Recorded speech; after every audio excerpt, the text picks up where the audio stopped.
प्रणाम भक्तों, धार्मिक ग्रंथों से जुड़ी ऐसी ही कहानियों को देखने के लिए चैनल को सब्सक्राइब और वीडियोस को लाइक करें। हमारी संस्कृति में हर देवी देवता को अलग अलग भावों के लिए पूजा जाता है, किंतु जब बात प्रेम के भाव की आए तो एक ही जोड़ा ऐसा है जिसे साथ साथ पूजा जाता है। वो हैं राधा कृष्ण। देवी राधा को उनके श्री कृष्ण के प्रति प्रेम, समर्पण और त्याग के लिए पूजा जाता है। जब भी इस संसार में प्रेम की बात होती है तब राधा कृष्ण का प्रेम सर्वोपरि आता है। माना जाता है कि श्री कृष्ण को पाने या उनकी कृपा प्राप्त करने के लिए राधा नाम का स्मरण ही काफी है, क्योंकि श्री राधा रानी श्री कृष्ण का प्रेम और उनकी आद्य शक्ति हैं। वे साक्षात माता महालक्ष्मी का आदिशक्ति आद्य स्वरूप हैं। श्री राधा रानी के नाम के जाप से व्यक्ति को श्री कृष्ण का विशेष आशीर्वाद मिलता है और श्री राधा रानी की कृपा भी उस पर बरसती रहती है। यूं तो श्री राधा रानी के अनेक नाम हैं, परंतु ब्रज में उन्हें राधा के अलावा किशोरी नाम से भी पुकारा जाता है। उनका एक नाम किशोरी जी भी हैं। ये जानते हैं कि क्यों ऋषि अष्टावक्र ने श्री राधा रानी को दिया किशोरी रहने का वरदान। ऋषि अष्टावक्र जन्म से ही अपने पिता ऋषि कहोर के श्राप के कारण 8 अंगों से टेढ़े थे और इसी कारण वे जहाँ भी जाते थे सभी उनके टेढ़े अंगों को देखकर हंसने लगते थे और ऋषि अष्टावक्र अपने अपमान से क्रोधित होकर श्राप दे दिया करते थे।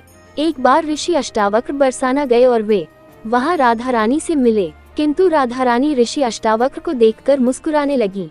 उनके मुख पर इस प्रकार हंसी देखकर ऋषि अष्टावक्र को प्रतीत हुआ कि राधा उनका उपहास उड़ा रही हैं। राधा, तुमने मेरा अपमान किया है, मेरे शरीर का उपहास उड़ाया है तुमने।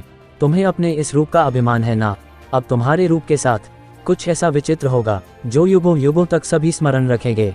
ऋषि अष्टावक्र ने राधा के मुख की हंसी को अपना अपमान समझ उन्हें श्राप देना चाहा, किंतु तभी श्री कृष्ण ने ऋषि अष्टावक्र से कहा, रुक जाए ऋषिवर, अपराध चाहे जैसा भी हो, धन चाहे जो भी हो, किंतु प्रत्येक अपराधी को यह अधिकार है कि वो अपनी बात का स्पष्टीकरण दे सकें। अतः राधा को भी तो यह अवसर मिलना चाहिए। राधा को भी अपना पक्ष रखने का एक अवसर दे दीजिए ऋषिवर। राधा, अपने मन में जो भी बात है वो स्पष्ट रूप से कह दो, ऋषिवर सुन रहे हैं।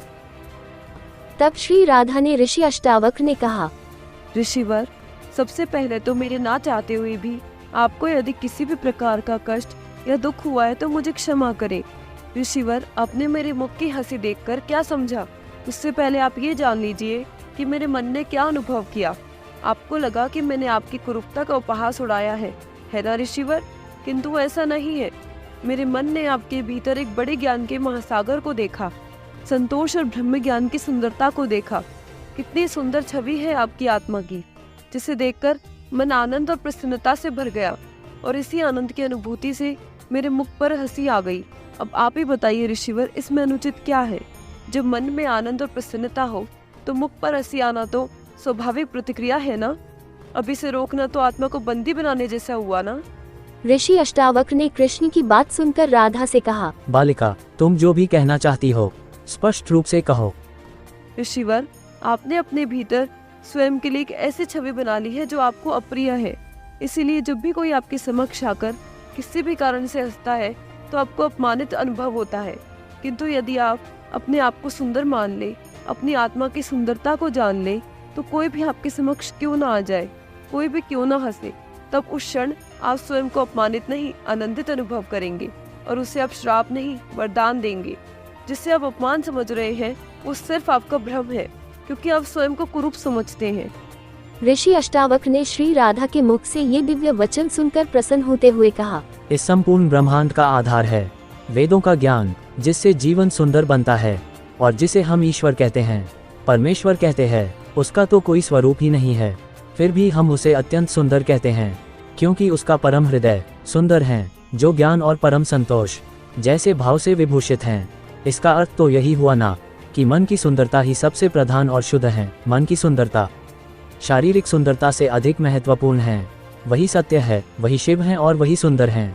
राधा, मुझे सभी वेदों और उपनिषदों का संपूर्ण ज्ञान है, किंतु फिर भी मैं अज्ञानी ही रहा और तुम तो महाज्ञानी हो। तुमने मुझे मन और परम ज्ञान की सुंदरता का आभास कराया और मुझे समझाया कि मन की सुंदरता ही सबसे महत्वपूर्ण है। ये शरीर तो नश्वर है, इसीलिए राधा की दृष्टि में मेरा मन अधिक सुंदर है, और मैं भी, और इसीलिए राधा के मुख की हंसी मेरा अपमान नहीं अपितु मेरा सम्मान है। किंतु मेरा श्राप व्यर्थ नहीं जाएगा, मेरे वचन साकार होकर रहेंगे। राधा, मैं तुमसे तुम्हारा ये रूप छीन रहा हूँ और तुम्हें एक ऐसा रूप प्रदान कर रहा हूँ जो कभी नहीं ढलेगा। तुम सदैव किशोरी रूप में रहोगी, अर्थात आज जैसी तुम दिख रही हो वैसी ही सदैव दिखोगी। समस्त संसार तुम्हें किशोरी के नाम से भी जानेगा। श्री राधा ऋषि अष्टावक्र के इस वरदान से कृतार्थ हुई।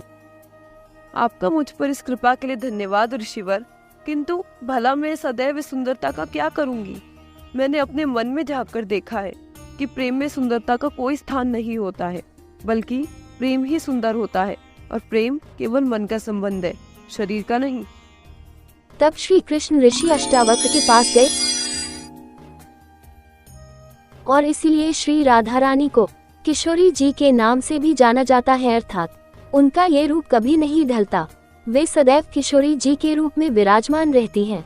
आप सभी का इस कहानी को देखने के लिए धन्यवाद। राधे राधे। भक्तों, यदि आपको हमारी यह वीडियो अच्छी लगी हो तो आप इस चैनल को सब्सक्राइब कीजिए तथा बेल आइकन को भी प्रेस कीजिए ताकि हमारी हर धार्मिक कहानी आप तक पहुंच सके।